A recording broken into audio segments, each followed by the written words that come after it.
Assalamualaikum warahmatullahi wabarakatuh. Halo teman-teman, perkenalkan nama saya Kuzaimah Nurjanifari Hadatul Ais dari Universitas Nahdlatul Ulama Surabaya.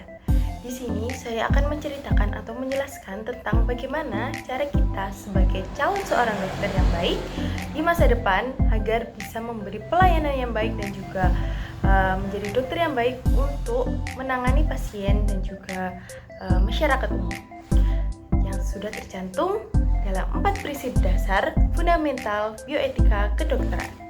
4 prinsip dasar kedokteran atau bioetika kedokteran yang pertama adalah beneficent atau kebaikan. Jadi di sini di mana seorang dokter akan harus wajib memberikan kenyamanan dan kebaikan, kesejahteraan dan juga keuntungan bagi pasien, dan juga di sini pasien pasti akan diberikan yang terbaik, entah itu bagi pelayanannya atau fasilitasnya. Sebagai contoh dari beneficent, yaitu yang pertama, sebagai seorang dokter kita harus dan wajib mendengarkan dengan sabar tentang keluhan pasien, mencoba memahami perasaan dan kekhawatiran dari pasien, kemudian menunjukkan bagaimana empati kita dan juga dapat memberikan informasi yang akurat tentang kondisi pasien. Kemudian tak lupa kita harus juga memberikan layanan dengan senyuman yang ramah dan juga sikap positif yang membuat pasien itu merasa diterima dan juga nyaman. Untuk prinsip yang kedua yaitu non-maleficent, yang dimana non-maleficent ini mengacu pada prinsip seorang dokter harus melakukan segala cara untuk mencegah terjadinya atau menyebabkan pasien ini berada di kondisi yang berbahaya atau yang dapat merugikan pasien.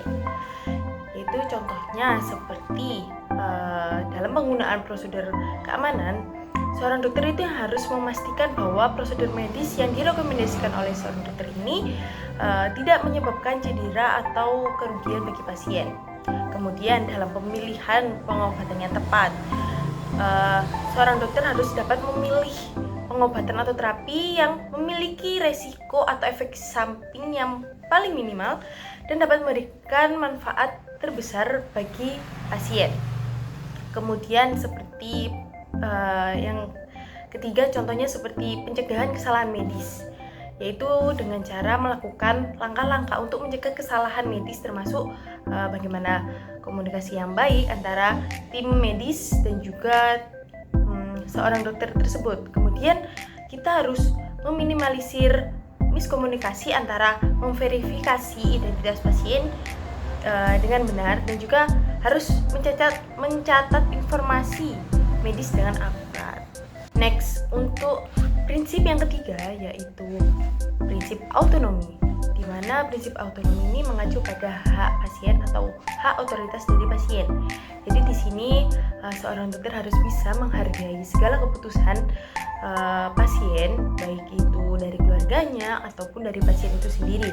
Kemudian dari prinsip ini kita harus berfokus pada kondisi pasien pada saat memutuskan mampu atau tidaknya pasien ini memutuskan untuk mengambil tindakan yang akan kita lakukan. Mampu di sini diartikan yaitu paham akan segala risiko manfaat atau bagaimana risiko yang akan terjadi pada saat melakukan tindakan, atau mampu di sini juga dapat diartikan pada saat tidak terpaksa ataupun pasien itu sadar dan baik. Prinsip autonomi di sini juga mengacu pada bagaimana kita memberikan informasi yang komprehensif kepada pasien tentang diagnosa, opsi pengobatan, risiko, seperti yang saya bicarakan di atas tadi. Kemudian juga kita harus menghormati privasi pasien dan juga kerahasiaan informasi medis, yaitu termasuk menghindari pembagian informasi tanpa seizin pasien. Prinsip yang keempat yaitu tentang justice atau keadilan, di mana seorang dokter harus bisa memberikan kesetaraan tentang sumber daya kesehatan kepada pasien, dan juga di mana seorang dokter harus bisa memperlakukan seorang pasien ini tanpa memihak, tanpa mendiskriminasi pasien. Dan juga seorang dokter harus bisa menyeimbangkan di mana antara permasalahan individu dan juga permasalahan di masyarakat. Jadi seorang dokter ini harus bisa profesional dalam keadaan apapun untuk memberikan pelayanan dan juga kenyamanan yang terbaik bagi pasien.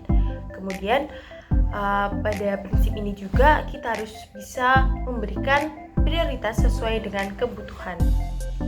Kemudian kita harus memastikan bahwa setiap individu ini juga memiliki akses layanan kesehatan termasuk pencegahan, diagnosis, pengobatan tanpa memandang latar belakang ekonomi atau status sosial.